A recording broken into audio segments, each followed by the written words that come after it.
of Samsung White's win. Thank you very much, guys. We're just about to break down this game. And of course, I think a little bit as expected, Team Solo Mid coming away very poorly after that lane swap. I want to talk about some of the decisions that Samsung White had because their team composition seemed to work out. And Crepo and Monty, I mean, what was your thoughts on how TSM handled it and what Samsung White did right? I think I like what Samsung White did initially. They wanted to lane swap away from TSM, and they combined that with a beautiful level 1 play. Teams in best of 5s tend to be very passive a lot of the times at the start. White just combined their lane swap with an invade, and they 3-buffed them, and then they went into lane swap, Anji. I mean, it's just the lane swap is so strong when you have, when you're trying to avoid that Lulu harass on Rise, and you're trying to just scale Twitch to where he gets Blade and he can roam around and create picks in the mid game. Like, they just got everything they wanted. And then TSM also kind of failed on the lane swap as well. And it was a train wreck. Especially level 1, if you look at vision, you should always have vision of at least 2 buffs, whether it be your own 2 buffs or 2 of the enemy buffs, preferably 3 on opposite sides of the map so you can roughly pinpoint where people are starting. TSM had vision on 1 buff, then realized they were in the process of getting 3 buffed and ran to the red buff, but by that time, Dandy was already done and the jungle was compromised. And it went downhill from there. Yeah, right. And to expand on that too, if we just talk about the lane swap itself, what happened was we had Imp pushing in on the 3rd wave, whereas Wild Turtle was reacting and then pressing in on the 4th wave of the game, and that created an opportunity because they didn't go for Dragon on the bottom side, that basically Looper got a wave and a half of experience that Dyrus didn't, and then from there, the Rise is just going to win. 1 second quickly before we carry this on. Freak, hold your point. Let's pull up a graphic that we've got of the 2 team compositions and just talk a little bit more about these champions as well, because the lane swaps is definitely one of the big deciding factors. But how Samsung White played their comp with that Jace, with the Rise, if we can pull that up onto your screens. Bjergsen playing his signature Z, 2nd time this tournament, and it didn't work out for him. It really didn't. Freak.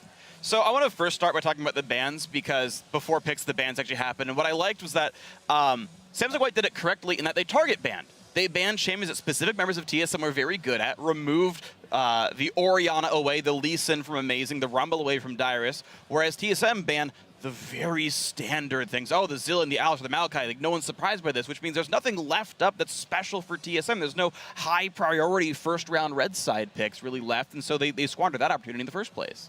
Yeah, what I just want to highlight is that Dyrus was forced into Lulu, a champion that has about like a 30% win rate in this prior to this game.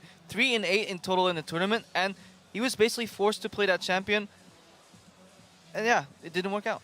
Let's talk a little bit about the team comps too, because it really makes it very clear. Yeah, it was relatively close in the early game, but being close in the early game is exactly what White wants with this team comp. They have 2 tier-dependent champions in Rise and Jace. These are champions that want to scale till about 23 minutes when the Muramana, when the Seraph's Embrace come in, and that's when all hell breaks loose, and that's what we saw. And we look at TSM's comp. Very centered around attack damage, especially since we did see that Dyrus was shut down early, so he didn't have a lot of high damage items. Made it very easy for everybody to just buy a Chain Vest. Meanwhile, balance of damage, you had the AD on the AD carry on Twitch and Jace, and then you had Elise and Rise rounding out the magic damage. Just, I think, a much better comp for... We're running into the replay here. Double, if we haven't heard from you yet, let's pull the replay up onto your screen.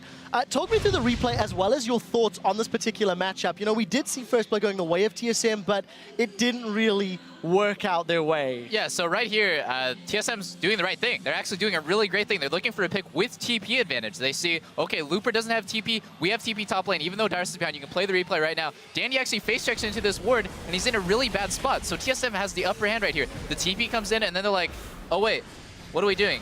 Rise is coming. We have no idea where Rise is. They should be pinging back, back, back, back. Like, somebody can show up right here at any moment, and it's Looper. And he's going to come in here, and he's just going to clean up. Lustboy has no chance of living this situation. He actually shouldn't have flashed. If he saved flash for the next fight, he might have actually lived. And then right here, Bjergsen should just know, the best case scenario here is trading 1-for-1. The worst case is that he dies without even killing Pawn, which is exactly what happens. So somehow, just miraculously, Samsung White takes this situation that they have no control in and turned it into a 2-for-1. Now, I do have to give some props to Mata. I don't think he missed a single hook win in the face of Team Solo Mid. We are running out of time. Freak, do you have any closing thoughts on the matchup? We haven't heard too much from your side. I wanted to talk really briefly about what the comps were intending to do. TSM, I think, did a smart thing. They were very focused on Bjergsen winning the game. He's on split push Z. The other 4 members are good at defending a turret. Janna, Lulu, Lucian, Kha'Zix, all these guys are wave clears, very smart. What I loved about the Samsung White comp, though, is they are so good at sieging, and they have two guys, at least who can pick people off defending. So a 5v4 with a bunch of long-range engage tools says you can defend turrets, but you can't defend yourselves,